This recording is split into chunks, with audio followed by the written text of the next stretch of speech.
John Wilson goes fishing in the middle of the English Channel in half an hour.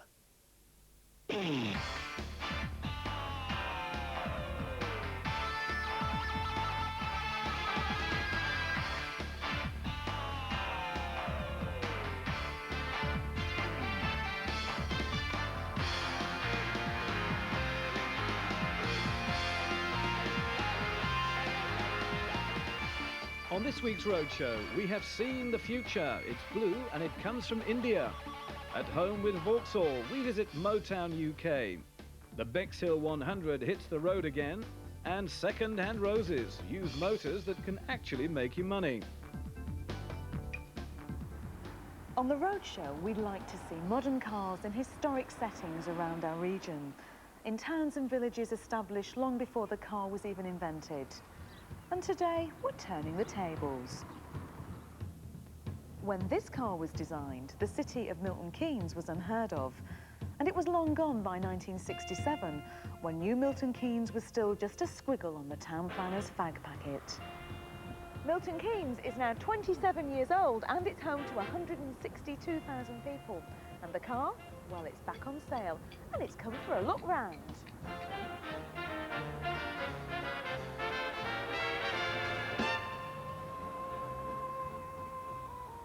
Grandad would recognise it immediately as a 50s Morris Oxford. Great-grandson will know that it's actually a full-bore Mark X, that it's built in India from German steel, imported brand new into Southampton, then stripped, repainted and rebuilt in Fulham, and still sold, if you want one, for just 11,000 quid. The importers reckon the car is unbreakable. Before you start to recall Grandad's problems with the old Morris back on the A1 in 1957, then I have to tell you that this car is a little different. The gearbox and the engine come from Isuzu. In India, they've installed 65,000 of them, without, they reckon, a single snag. The suspension has been, well, modernised. And there's a catalytic converter underneath. But thank goodness that some things are still sacred. Chrome hubcaps. It's factory fresh, but a bit crude when it arrives in Southampton. So the importers add lavish modern extras, a radio cassette, a heated rear window. You could opt for the wooden dash and the leather seats for £2 more. Just depends on how authentic you want it to be. But now, off with the rose-tinted glasses. You've got to remember that the basic design for the Morris Oxford is now well over 40 years old, and it shows. The driving experience hasn't got any of the 90s refinement that we're used to. The steering is sort of lumpy and very stiff. The gear stick is just that bit too far away, you really have to reach over for it. The pedals are in a really uncomfortable position and quite hard to get out. And the handbrake's tucked way down side here near the door. But I suppose those are the kind of things that would appeal to some people. If you're one of those that likes your music on albums rather than CDs because you liked a bit of crackle on there, then you'll enjoy driving this car. For the money you can get any number of modern alternatives, but I doubt whether you'd get anything quite as alternative as this. You remember the Mini Cooper? This car is more Tommy Cooper in every conceivable way. But wherever it goes, the four-bore makes friends and gets people talking. Especially when they're nice people who know its relatives back home. This car is wonderful in Calcutta, West Bengal. This car, Ambassador, is so popular. There is not much choice in West Bengal. It's different. It's got the old look with the new engine. Yeah? And it's Indian. I would buy one in this country, yes, because it would be something unusual. People will look at this, and if an RS Turbo passes by, they'll look at this, not the RS Turbo. You can understand a touch of nostalgia, a slight misty eye over a car like that. But it won't last forever. The big manufacturers have now waded into India to produce modern cars for home and export. And the Suzuki Alto, the first of them to arrive here, may turn out to be much more important than it looks. The beginning of a new invasion. On the roads around Milton Keynes, the Alto feels quite at home. But then this car would probably feel at home anywhere, because there are 2 million of the Japanese-built Altos on the roads worldwide. They were discontinued in Britain 5 years ago, but yesterday's car, No, the handling is light and perky. The 1-litre engine's fuel injected and good for 50 miles to the gallon. Plus, these new Indian ones are built well and sold cheaply. And I mean cheaply. On the road for £6,175 all in. And that includes a 3-year, 60,000-mile warranty and all those little extras that used to be, well, little extras. With deals like that, Indian cars have got to be considered very seriously. When Milton Keynes was built, petrol was a quarter of today's price. So the town was laid out like Los Angeles, where everyone goes by car. And at the moment, driving here is a pleasure. But cars are increasing. 10 years on, even Milton Keynes is forecasting traffic so bad, it'll be quicker to walk. Just think about those problems and then think about the Suzuki Alto, a car from a brand new motor city in India that has already by itself produced 1.6 million cars and counting.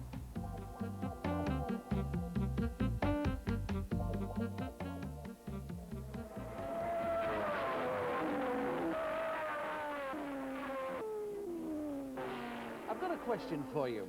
Where is the birthplace of British motor racing? Silverstone? Brands Hatch? Maybe Brooklands? Well, you're not even close. Believe it or not, that auspicious title falls to the East Sussex resort of Bexhill-on-Sea. And that's official. This gem of motoring history can be traced back to 1902, when Bexhill hosted the very first organised automobile racing on British soil. Thousands of spectators thronged the length of the promenade in front of the Sackville Hotel to witness the dawning of a new era. But within 5 years, Brooklands was in the frame until, in 1990, a couple of enthusiasts gave us the Bexhill 100 Festival to celebrate this motoring milestone. The problem is, after months of detailed preparation, the weather has decided to play its joker card and brought us the rain. And of course, to warm things up, Charlie the Clown. Hi, have you heard my latest joke? Okay, Charlie, don't overdo it. Today, normally gleaming motoring jewels driven by proud fair weather aficionados are braving the elements determined to put on a show. The optimism of the founding fathers lives on. It looks like it's getting a bit brighter and easing off a bit, but it's still raining. But people are turning up, the cars are coming, so I've got to be grateful for that anyway. I'm only happy when it rains. I'm only happy when it's complicated. And though I know you can't appreciate it, I'm only happy when it rains.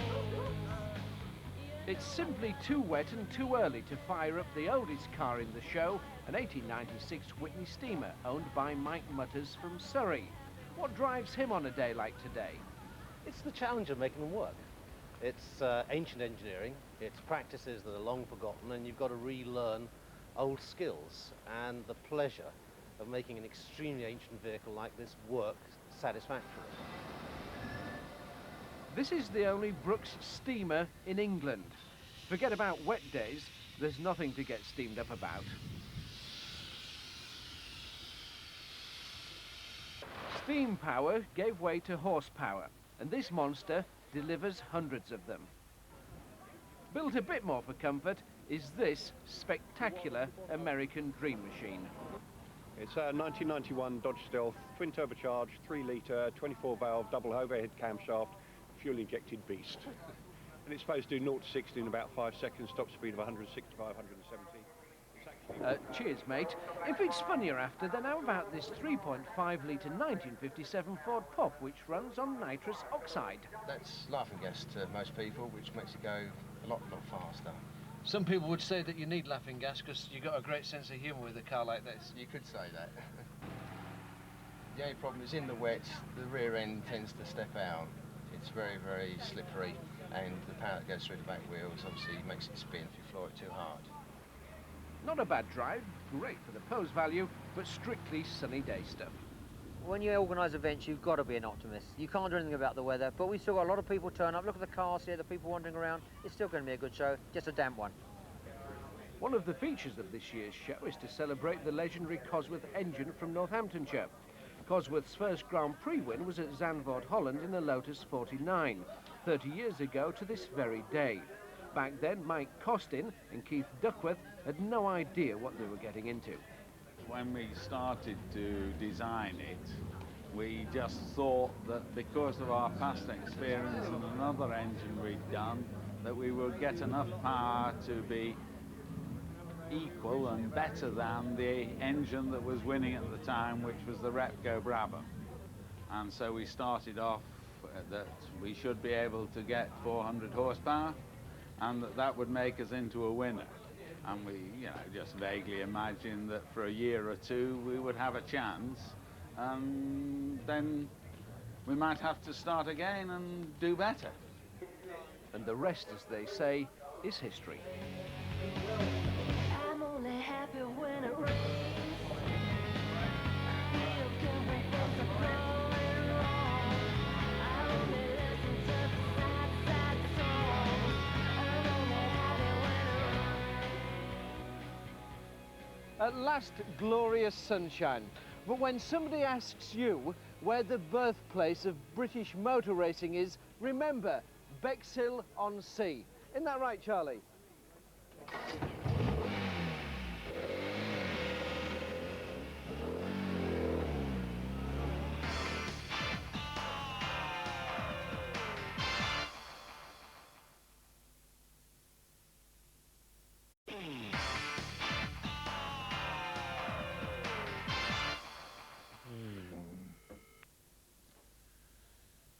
Hello, Pat. Hi. Hello, Pat. Yeah, I'm in the market for a motor, mate. Can you sort me out? Yeah, no problem. What are you after? Oh, I don't know, really. I was thinking maybe something a bit unusual, like classic, perhaps, something from the 50s. Why, you getting bored with the Mondeo? I'm getting bored with the way it depreciates. That's for sure. I want a car that's going to hold its value, not nosedive each year. Can you sort me something out? Yeah, it might take a bit of legwork, mate, but I'm sure I can do something. Excellent. Thanks, mate. Cheers. Just look at this, a piece of motoring history. The Ford Prefect E493A with running boards and all. This car first saw the light of day back in the 1930s when it was imaginatively titled the 410. I wonder why.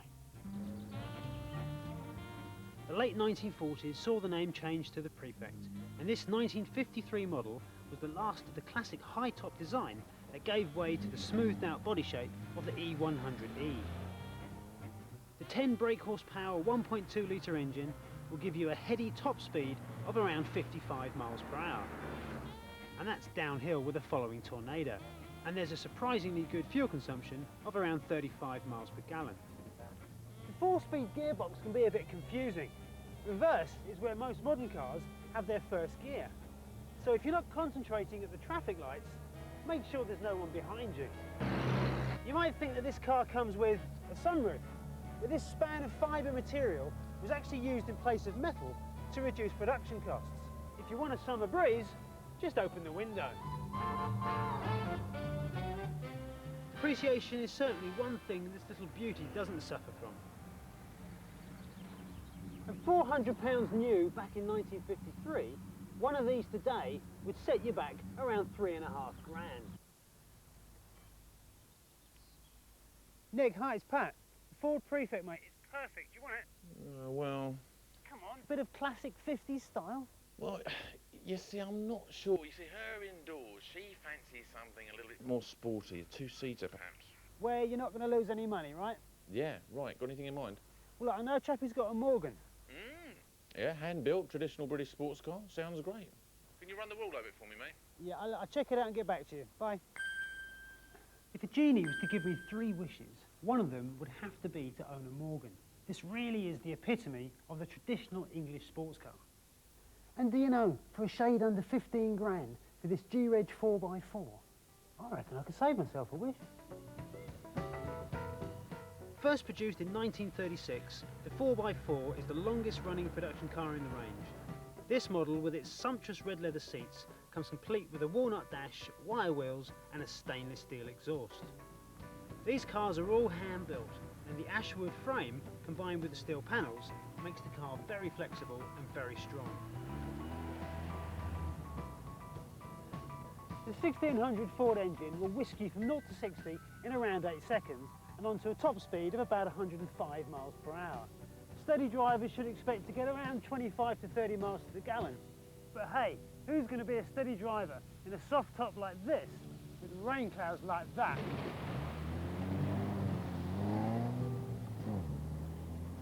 Avoiding the depreciation trap has become the hallmark of a Morgan. This little treasure cost $14,995 when it rolled off the production line, and 7 years on, like I said, the selling price is $14,995. Look, I've driven the car, and I reckon the Morgan will suit you and the missus just fine. Well, it's nice, but... But what? Well, I don't know, really. I've started to fancy something a bit grand, like a limo. Something I can drive around, something to impress the in-laws. Okay, look, same deal, yeah? 3,000 to 4,000 miles a year, sell it in a couple of years' time? Yeah, sounds good. Any ideas? Well, look, I know someone who's got a Bentley 8, but they can't be messed about, and neither can I. So if it checks out, you're going to have it this time. Yeah, I reckon I've decided now. Yep, I've decided. Launched in 1985, the Bentley 8 is mechanically identical to a Rolls-Royce Silver Spirit. New, it'd set you back around 55 grand. Today, you can pick up this 1987 V8 6.75 litre fuel-injected automatic for around 26,000.